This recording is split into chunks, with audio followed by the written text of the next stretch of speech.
Hola, ¿se escucha? ¿Sí? ¿Se oye? Bien, buenas tardes en primer lugar y muchas gracias por vuestra masiva asistencia, ¿no? Seguro que César está súper contento de la tarde de hoy y espero que no lo olvide, ¿no?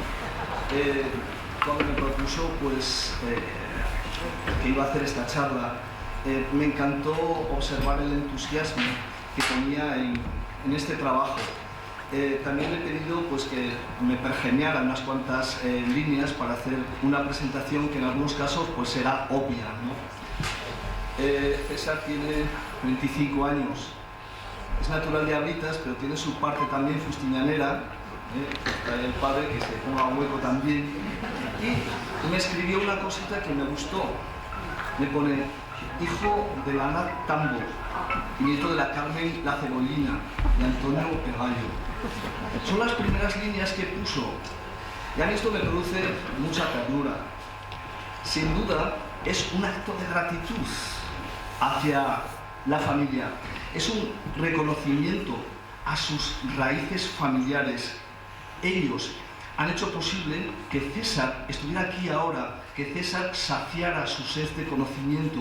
Sin ellos, nada hubiera sido posible. Sus abuelos fueron niños de la posguerra. Padecieron seguramente, como muchos de esta generación, hambre, miseria, piojos, reclevazas. Fueron a la escuela, sí, y llevaban una tablet. Era un pizarrín chiquitito, con la tiza, luego se borraba con un trapo. Esa era la tablet de aquellos años. Y también tenían un calefactor portátil, individual. Según me cuenta mi madre, en ocasiones iban a la escuela, pasaban tanto frío que llevaban una lata agujereada, perforada, donde estaban unos rescoldos para calentarse en las frías mañanas y tardes de invierno en la escuela. Pero sin ellos, esto nada hubiera sido posible. Así que sus ancestros, sus familiares, sus padres y sus abuelos, seguro que se sienten muy orgullosos de ti y tú de ellos. En la presentación has puesto lo primero, los abuelos. Es economista ambiental y de los recursos naturales, especializado en biodiversidad y patrimonio cultural en la región mediterránea.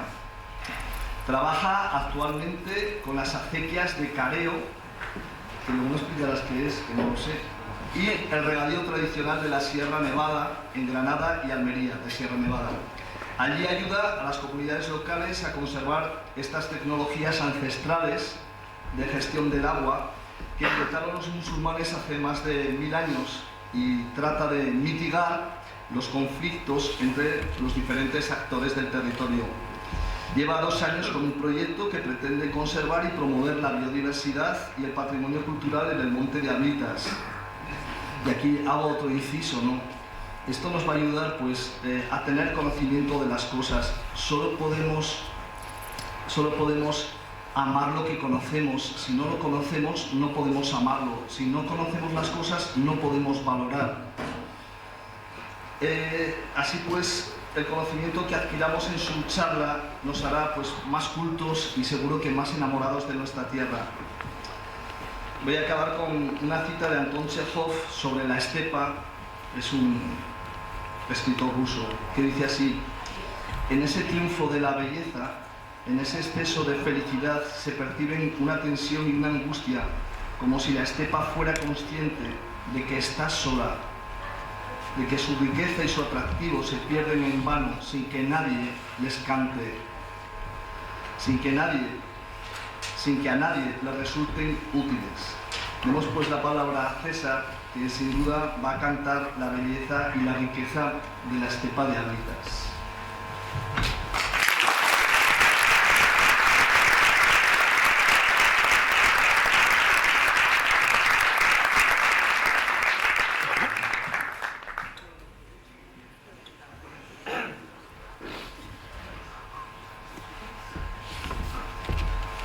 Veremos un poco a Juan Carlos aquí suba arriba.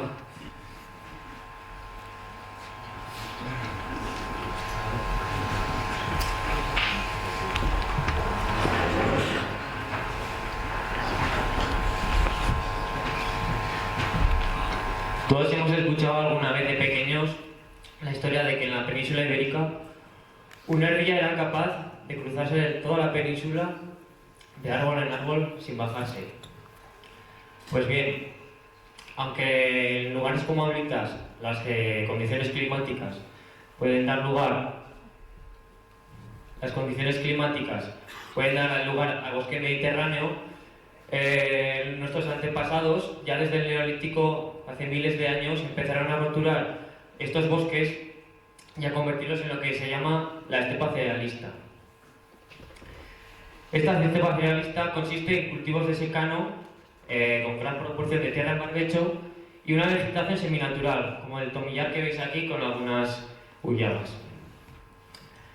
Bueno, por aquí también pastorea la ganadería ovina en extensivo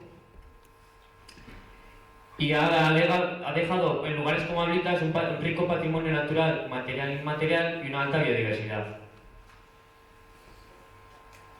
Entonces nos preguntamos, ¿qué es la biodiversidad? En sentido amplio no es más que la variedad de plantas y animales. Las plantas y animales, cada una tiene cada planta tiene un objetivo concreto que cumplir en el ecosistema. Y todas ellas nos proporcionan múltiples beneficios. Desde alimento, agua limpia y medicinas, nos defiende contra las adversidades del cambio climático, nos poliniza nuestros cultivos y los defiende de las plagas y nos proporciona un entorno único por el que pasear o practicar deporte.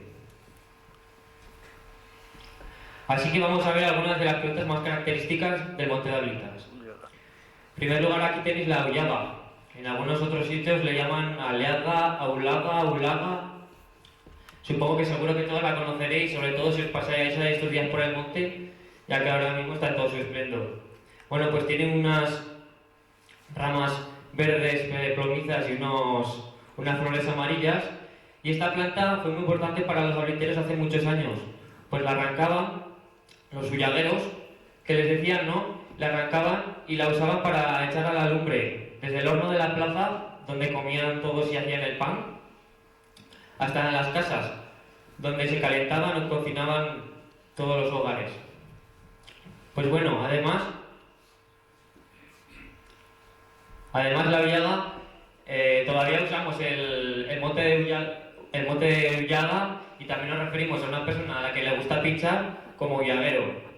Además, tenemos un chiste que va una pareja y el hombre carga con una talega de trigo que no podía más y le dice a la mujer: mira Paco, mira, que pinchacico se habrá dado el que se ha cagado en esta aullaga. Dice: pa' eso me haces volverme con lo que llevo encima.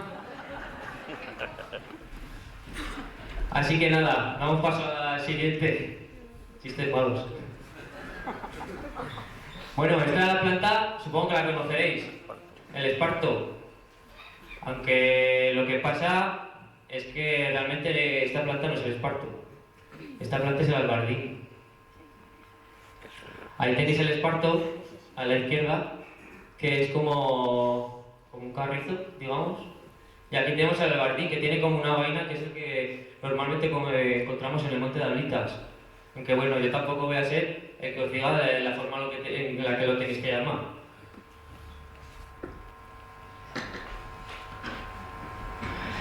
El tomillo. El tomillo ha sido una planta que la hemos usado pues para alinear olivas. O sea, ha habido una cofradía una orden, que se llama la Orden del Tomillo, que entre otras cosas pues alababan esta planta y que podemos encontrar en gran extensión aquí en el monte. Aquí podéis ver la tuca. Esta es una planta característica de los suelos yesosos que se pueden ver en muy pocas partes de toda Navarra. Pues está adaptada a estos terrenos de yeso que soportan muy pocas plantas.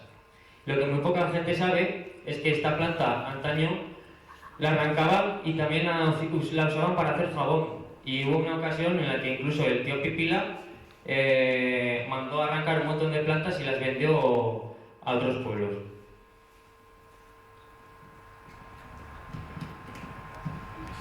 Aquí tenemos a la joya. Por si no la conocéis, esta es la garbancera, también conocida como Astragalus para los científicos. Esta planta se encuentra únicamente en hábitats en toda Navarra.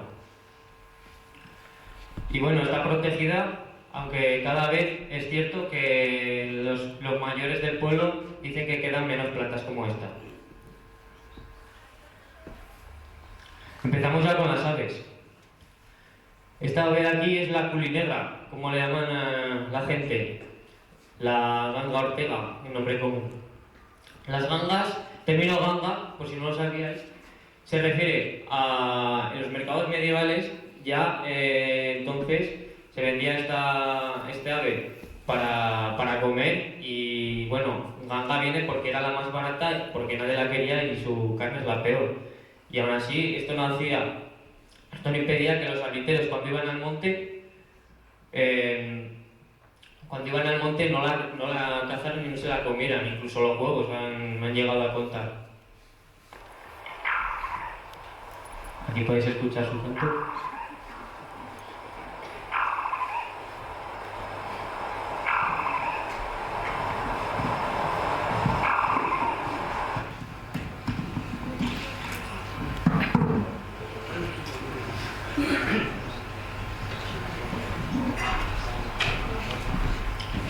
Con la golgota, quien también la llaman culiblanca, aunque bueno, hay un poco de discrepancia.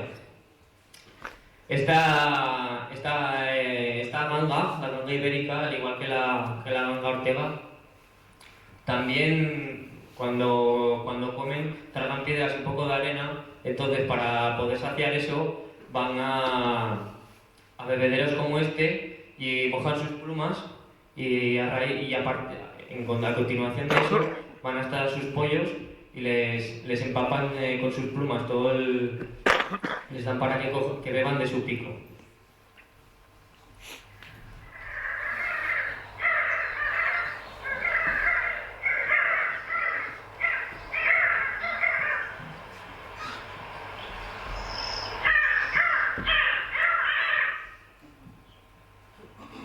Aquí tendréis a la alondra ricotí, antes que se llamaba alondra de Dupont, supongo que por el descubridor que le daría su apellido.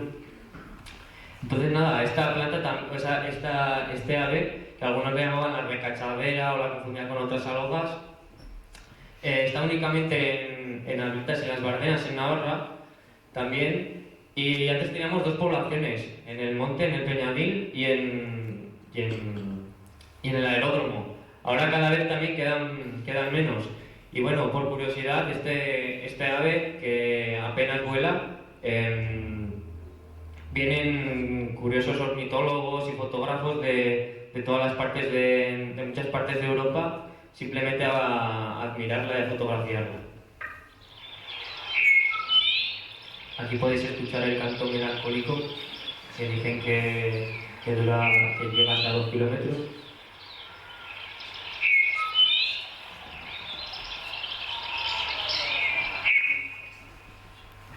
Y bueno, ¿cuáles son los problemas? Este ecosistema es demasiado frágil.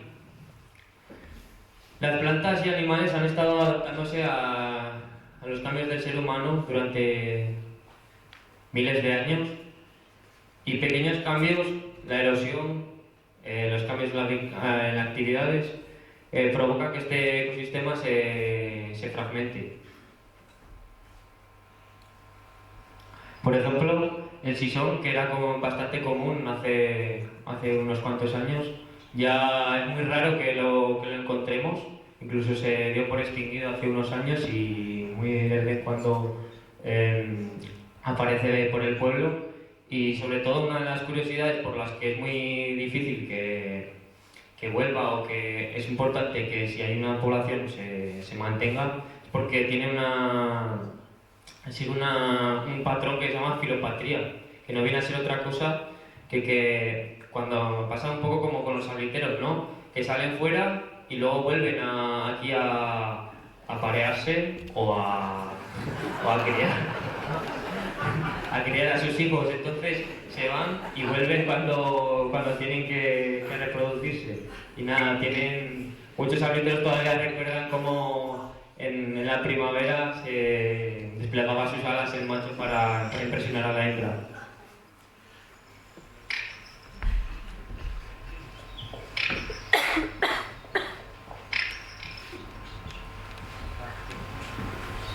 Así que bueno, el estado de conservación en Ablitas no está muy claro, ya que no hay estudios recientes, pero bueno, que saber que España es que más del 50% de las aves a nivel europeo provienen de hábitats agrícolas y que España tiene el mayor número de biodiversidad agrícola de toda Europa y estas aves esteparias son sin duda una de las más importantes. Entonces, el 80% de las aves esteparias muestran un estado de conservación desfavorable en Europa, el mayor peligro en todo el continente. ¿Qué es lo que provoca esto? Ningún otro ecosistema en España ha sufrido una alteración tal, un poco venir bien a colación de que nosotros, como sociedad, hemos sido enseñados a que solo los cuerpos con agua o verdes con grandes bosques son atractivos. Sin embargo, esto, aunque esté cambiando, ningún otro ecosistema ha sufrido una alteración tal. Esto, por ejemplo, pasa mucho aquí en el pueblo con la laguna. Todos amamos la laguna y sabemos que eso es un entorno idílico por el que pasear, pero casi nadie pasea por el monte. Entonces, bueno, principalmente las actividades que han hecho que este ecosistema esté así han sido el abandono de las actividades tradicionales, la intensificación agrícola y los cambios en el uso del suelo, como por ejemplo la instalación de más energías renovables o que se dediquen los suelos a otra cosa. Entonces, bueno, hace un par de años estuve realizando preguntas por el pueblo y, bueno, una de las preguntas que les hice es que si creen que podría haber algún problema con la conservación del monte en Ablitas. Y, bueno, más del 60% me dijeron que sí, que seguro, que es muy probable, y apenas un 13% que creen que no, un 14% que creen que no, o que seguro que no. Entonces, pues bueno, aquí podemos ver la falta de concienciación que está un poco, decía un poco Juan Carlos, ¿no? De que no somos realmente conscientes de la importancia de lo que tenemos aquí en el pueblo y que es muy importante. Entonces, bueno, también otra pregunta que hice era si erais conscientes de la importancia que tenía el Monte de Ablitas, tanto a nivel de Navarra como de toda Europa. Y bueno, más o menos la mitad estos son solo los abliteros y las abliteras, más o menos la mitad decía que sí que era consciente de la importancia y el 50% más o menos que no. Si esto lo estrechamos a simplemente los abliteros y abliteras que viven en Ablitas, aquí la proporción todavía se reduce un poco más. Y si damos solo al género femenino, aquí ya baja considerablemente. Esto es algo que hay que tener en cuenta. Y bueno, forasteros y forasteras, parece que los que viven en Ablitas son más conscientes. Esto es un poco igual. Esto puede que se deba a que nosotros, los que vivimos en el pueblo, como hemos nacido con esto y no nos interesa lo que hay, pues probablemente preferimos ir a otros sitios o nos parece más atractivo, pues porque no los tenemos, pero realmente ya hemos visto que lo que tenemos aquí es muy importante. Yo, por ejemplo, como anécdota, fui con unos amigos a pasar un fin de semana al Pirineo y a la vuelta fuimos a dejar a otro amigo que vivía en otro pueblo de la Ribera, muy cercano.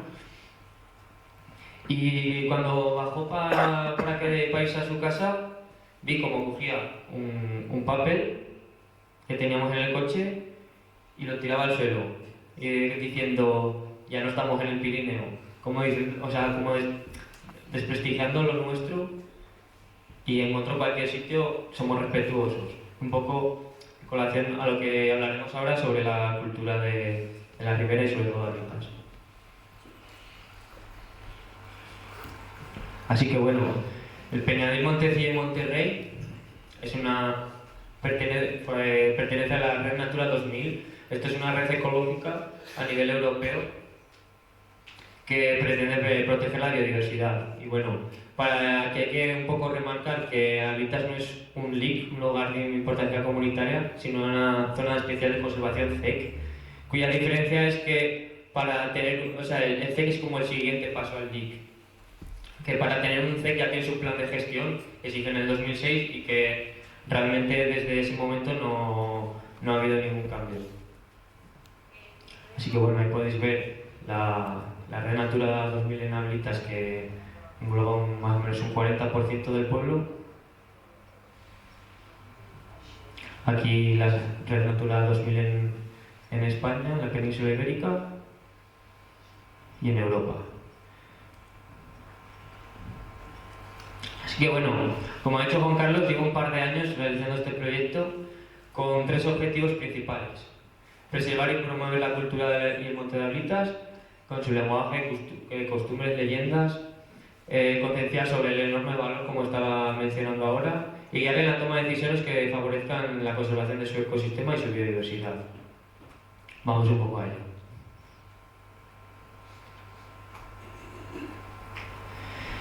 Uno de los principales pilares fue la investigación etnográfica.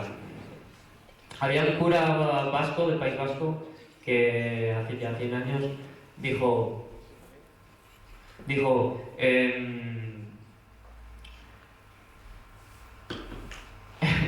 era consciente de que los mitos y leyendas que había vivido en su juventud se estaban perdiendo. Entonces vio la necesidad de recoger todos esos mitos y dejarlo grabado para la posteridad, porque sabía que eso no iba a volver ya, esa forma de vivir. Entonces, bueno, aquí no podéis ver a mi José Miguel de Varen de Arán, pero podéis ver a Pablo, a Chichinga, a ver si lo conoceréis.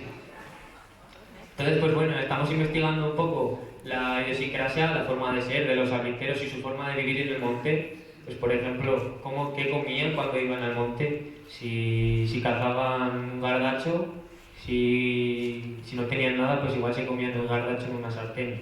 O si tenían un poco más de dinero o tenían a alguien quien les trajera algo de comida, pues igual el gardacho se lo comían con patatas o le echaban un poco de arroz. Luego el lenguaje, ya habéis visto un montón de nombres de animales y plantas que son que son de Ablitas. Refranes, cantares, tenemos una inmensidad de vocabulario aquí en Ablitas y eso hay que mantenerlo. Mitos y leyendas, oficios de actividades tradicionales, conocimiento ecológico local.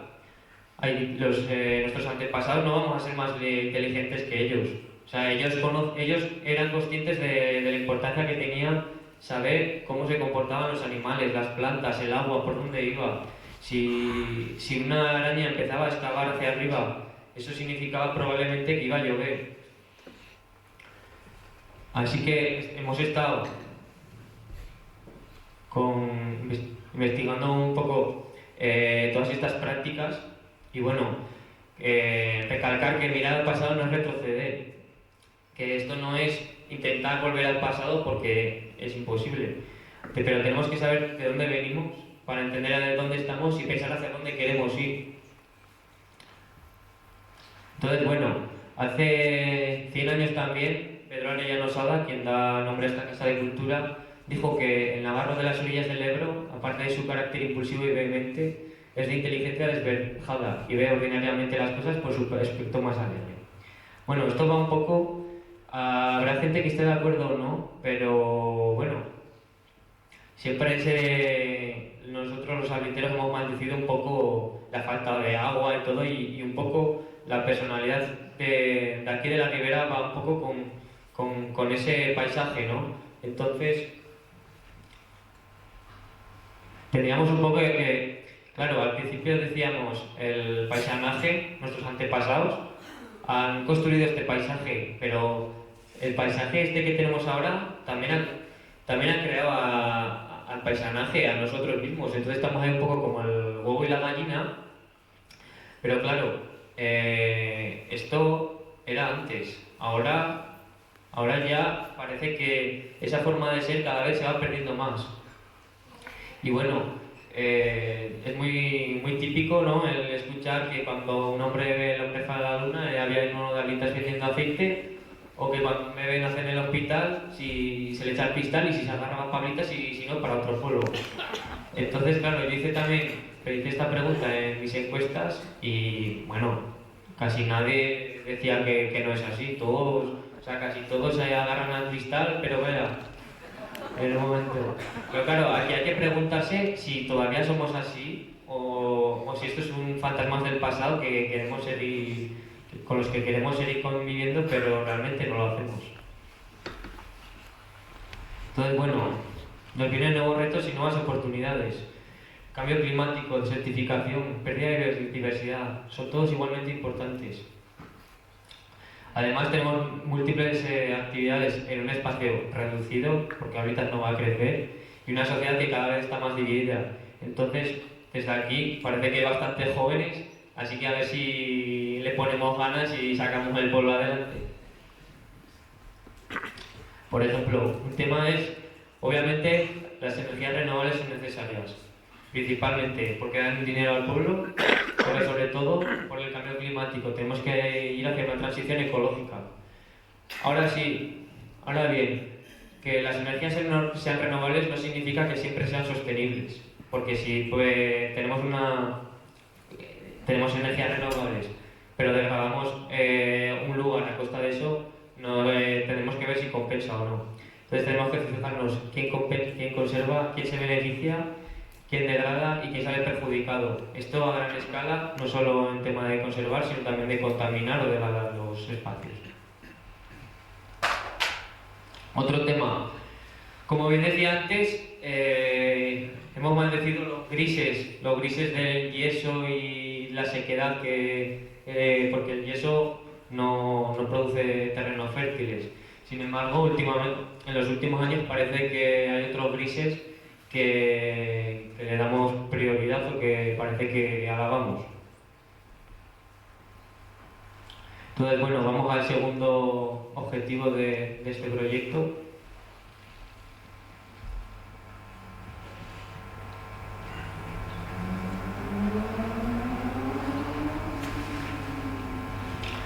La educación ambiental, esa poderosa arma. Bueno, aparte de las encuestas y de charlas y cosas que haremos, bueno, podéis ver en las redes sociales toda la información que vamos subiendo, ya que, pues, por ejemplo, desde el ayuntamiento, no sé cuántos años tiene la página web, supongo que más de 10, pero lo más parecido a cosas de estas que podéis encontrar es la temperatura y la precipitación anual que se da aquí en Abritas. Otra de las cosas que queremos promover son senderos bioculturales, mezclando ecología, usos tradicionales, folclore. Por ejemplo, aquí tenemos un mapa de topónimos de Abritas con barrancos, ríos, balsas, zonas de interés. Y aquí otro, por ejemplo, con un mapa de mitos y leyendas que queremos ir desarrollando. Por ejemplo, aquí lo que he hecho ha sido cartografiar todos los caminos del pueblo a mano, que no están cartografiados. Entonces, bueno, mezclando cosas estas, podemos dar un poco a conocer a la gente qué es el Monte de Abritas y animales a que salgan y que tengan una razón por la que salir. Y bueno, aparte de esto, alguna sorpresa que esperamos que para verano salga, que alguno de vosotros ya sabéis de qué se trata, pero bueno, lo dejaremos un poco ahí como incógnita. Entonces, bueno, una cosa a las que os quiero animar es yo estaba haciendo entrevistas etnográficas a gente mayor del pueblo, un par de semanas en Navidades, y un poco os animo a que, sobre todo los jóvenes, os animéis a hacer lo mismo con vuestros abuelos, con vuestros padres, con vuestros tíos, y no dejéis que el conocimiento que ellos tienen se pierda, porque luego os vais a arrepentir. Veréis que probablemente vuestro abuelo o vuestra abuela sabía algo, pero realmente no os acordáis de qué era y lo pasaréis mal. Entonces, bueno, si queréis podéis escanear con vuestro móvil el QR. De todas maneras, mañana en las redes sociales lo tendréis disponible con el guión con el que yo he usado para entrevistar a la gente. Entonces, bueno, vamos al último objetivo del proyecto. El cabeza de la mesa con una Apolo.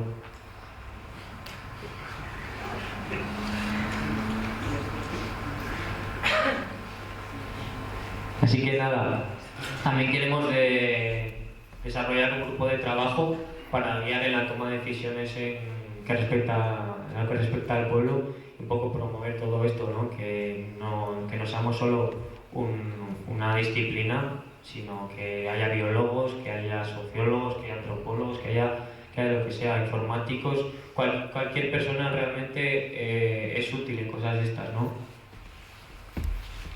Así que bueno, que sepáis que este proyecto se hace de forma totalmente desinteresada y que todas las imágenes, a excepción de la ardilla, por razones ya obvias que hemos mencionado, han sido tomadas en nuestro pueblo.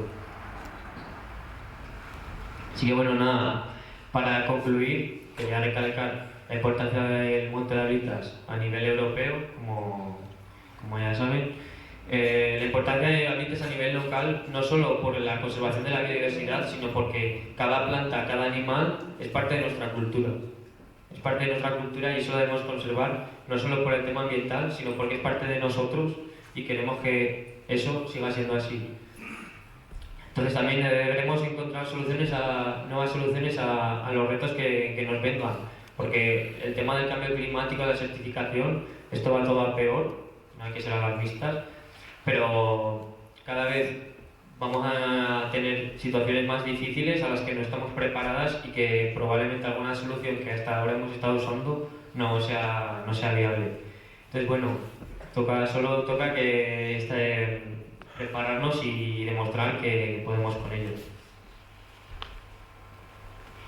Así que nada, esta es la famosa frase de Anton Chekhov que antes decía Juan Carlos: en ese triunfo de la belleza, en ese exceso de la felicidad se perciben una tensión y una angustia, como si la estepa fuera consciente de que está sola, de que su riqueza y su atractivo se pierden en vano, sin que nadie las cante, sin que a nadie resulte mucho. Muchas gracias.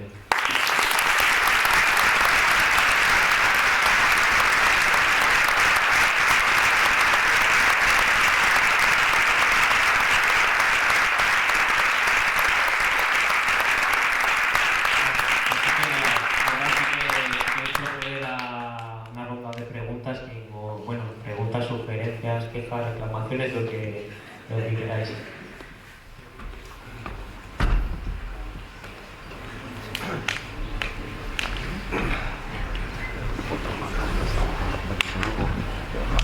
¿Nadie? Pues nadie.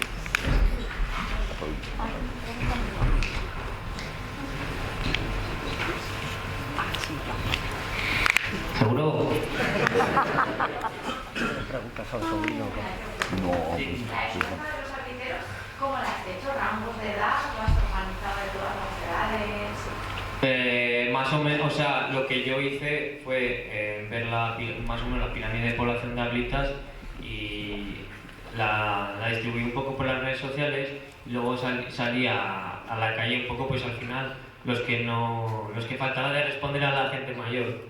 Entonces fui a ellos, pero más o menos está en proporción a la población de Ablitas, sí.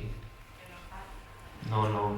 A ver, al final 100% es imposible porque tendrías que ir preguntando uno por uno que es inviable, vaya.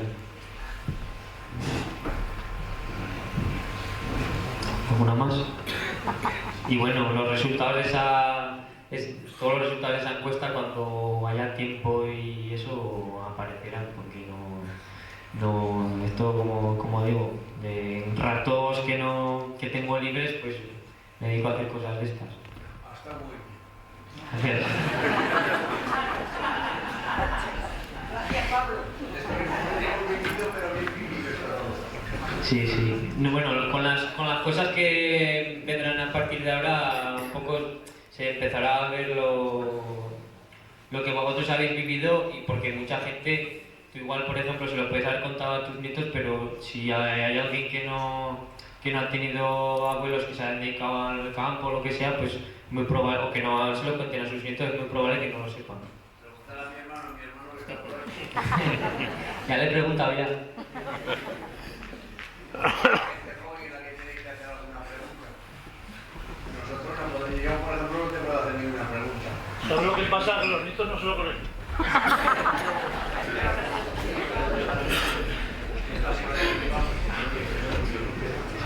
Los de mi padre no venimos que a reír. Su cuadrilla. Y si no hay ninguna más, si no hay ninguna otra pregunta, gracias.